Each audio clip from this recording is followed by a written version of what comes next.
आहद ज़मीर और सज्जल अली की न सिर्फ जोड़ी बहुत हिट थी बल्कि दोनों अपने करियर के पीक पे थे जब उनकी शादी हुई है। लेकिन ये शादी आप सबको पता है ज़्यादा देर नहीं चल सकी और अब आहद रज़ा मीर जो हैं सज्जल दोनों आगे बढ़ चुके हैं। आहद ने कुछ दोस्तियाँ लगाई हैं और रमशा ख़ान मुबैना तौर पर इस तलाक़ की वजह समझी जाती थी। लेकिन रमशा को आखिर अब क्लैरिफिकेशन देने की क्या ज़रूरत आन पड़ी है। वो भी क्लैरिफिकेशन इसलिए नहीं कि मेरी आहद से दोस्ती थी तो सज्जल का मामला ख़राब हुआ या उनकी तलाक़ हुई। क्लैरिफिकेशन ये देना शुरू हो चुकी हैं कि जी मेरा बेस्ट फ्रेंड है आहद रज़ा मीर। वो भी तब क्लैरिफिकेशन दी गई जब दनानीर की तारीफ़ की आहद रज़ा मीर ने और आहद रज़ा मीर की वालदा ने ट्रेडिशनल अपने खानों के लिए और या कहें कि अपनी ट्रेडिशन को हमेशा की तरह बरकरार रखते हुए हर उस अदाकारा को इम्पोर्टेंस देना और घर बुलाना खाने पे जिसके साथ उनका बेटा काम कर रहा हो, उन्होंने इसको बरकरार रखा। लेकिन रमशा को कहीं ना कहीं कुछ मसले ज़रूर नज़र आए। उन्होंने इंटरव्यूज़ देना भी शुरू कर दिए और उन्होंने आहद रज़ा मीर को अपना बेहतरीन दोस्त और ये बताने की कोशिश की कि मैं अपनी ज़िंदगी का क्या खाने पीने का फ़ैसला तक आहद रज़ा मीर की मर्ज़ी के बगैर नहीं करती हूँ। तो सज्जल और आहद के लिए दिया है कुछ फ़ैन्स की जानिब से हैरान कुन सरप्राइज़। वो क्या है आज की वीडियो में से बात करेंगे। रिक्वेस्ट है जी चैनल को सब्सक्राइब करें, वीडियो को आखिर तक ज़रूर मुलाहिज़ा करिएगा।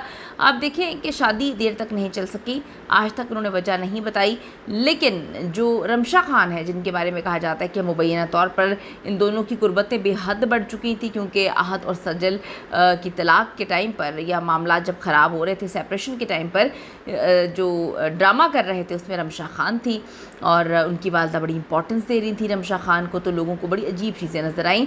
लेकिन आहद ने कभी इस पर बात नहीं की। तलाक़ हो जाती है, सज्जल भी खामोश रहती है और फिर हम देखते हैं कि लंदन में जो अवार्ड फंक्शन होता है उसमें हाथों में हाथ डाले आइसक्रीम खाते हुए शॉपिंग करते हुए इन दोनों की वीडियोज़ वायरल होती हैं। और अब कुछ दिन पहले आहद रज़ा मीर ने ड्रामा किया दनानीर के साथ और काफ़ी तारीफ़ें की दनानीर की। ना सिर्फ उन्होंने बल्कि उनके वालिद ने, उनकी वालदा ने भी और घर भी खाने पर बुलाया। लेकिन लोगों ने तजस्सुस दिखाते हुए दनानीर से पूछा कि क्या आप आहद के साथ सीरियसली रिलेशनशिप में हैं। तो उन्होंने कहा कि नहीं, हमारी पर्सनल लाइफ और प्रोफेशनल लाइफ बड़ी डिफरेंट होती है। लेकिन आहद से जब सवाल पूछा गया कि अगर छोटी उम्र की खातून मोहब्बत करे बड़ी उम्र के आदमी से या अगर आपके हवाले से भी बात की जाए कि आपको हो जाए तो वो कहते हैं कि इससे कोई फ़र्क नहीं पड़ता। तो लोगों को बड़ी दाल अजीब सी लगी और उसके बाद रमशा आती हैं और आकर जो है क्लैरिफिकेशन देती हैं कि मेरी बेस्ट फ्रेंड है, मैं तो हर चीज़ उनसे पूछे कर ही करती हूँ। आप जी दोनों ने राहें जुदा की आहद और सज्जल ने, लेकिन आहद रज़ा मीर अपनी साबिका बीवी को भूले नहीं हैं।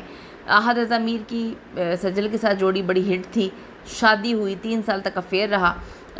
मद्दाहों के लिए बड़ी तकलीफ़ दे ये बात थी कि दोनों जो है अलग हो गए। मारूफ़ अदाकाराएँ 3 हैं जिसमें सज्जल सबसे टॉप की अदाकारा है। उसके बाद रमशा के साथ काम किया उन्होंने दनानीर के साथ और तीनों की तारीफ़ की, तबसरा किया। वो कहते हैं लोगों ने लिखा कि तेरी याद आई तेरे जाने के बाद, या कवर अप स्टोरी है कि सज्जल की तारीफ़ करनी पड़ रही है क्योंकि रमशा भी साथ हैं और रमशा की भी खुलकर तारीफ़ कर रहे हैं। सज्जल ने जी दोबारा शादी का क्या प्लान बना लिया है, क्या वो ज़िंदगी में आगे बढ़ चुकी हैं? तो बिल्कुल भी नहीं, क्योंकि कुछ दिन पहले एक फ़ंक्शन हुआ जिसमें पहली बार आहद और सज्जल जो है एक बार फिर से पहली बार तलाक़ के बाद आमने सामने हुए। सज्जल की आंखें बता रही थी कि ये तलाक़ कितनी मजबूरी में हुई होगी, कितनी तकलीफ़ दे थी ये तलाक़। और अपनी माँ के बाद जो सबसे अजीज़ तरीन चीज़ थी, इंसान था, जो रिश्ते बनाए थे उन्होंने, वो सब टूट गए, तुड़वा दिए गए। और आप देखें कि आहद के वालिद का बयान कि जो रिश्ता चल ना रहा हो उसको ख़त्म कर दें। जब वालिदैन ही इस तरह की सीख देंगे तो जो बच्चे बाहर से पढ़कर आए हैं या अपने आप को अंग्रेज़ समझते हैं वो बेचारे फिर कहाँ चल पाएंगे, वो कहाँ इम्पोर्टेंस समझ पाएंगे कि निकाह सबसे खूबसूरत चीज़ है और तलाक़ अल्लाह के नज़दीक सबसे बुरी समझी जाने वाली चीज़ है। कमेंट ज़रूर करेगा इस हवाले से। See you in the next video.